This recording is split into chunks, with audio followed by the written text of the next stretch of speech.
अख विच मिट्टी पाई जाओ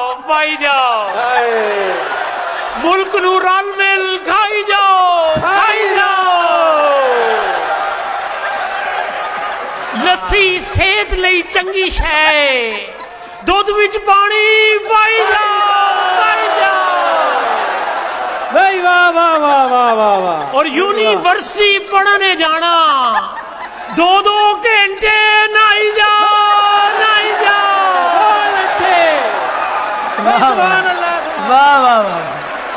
अहमद भाई बहुत अच्छे। यूनिवर्सिटी वाले समझते हैं या मैं समझता हूं या ये यूनिवर्सिटी वाले।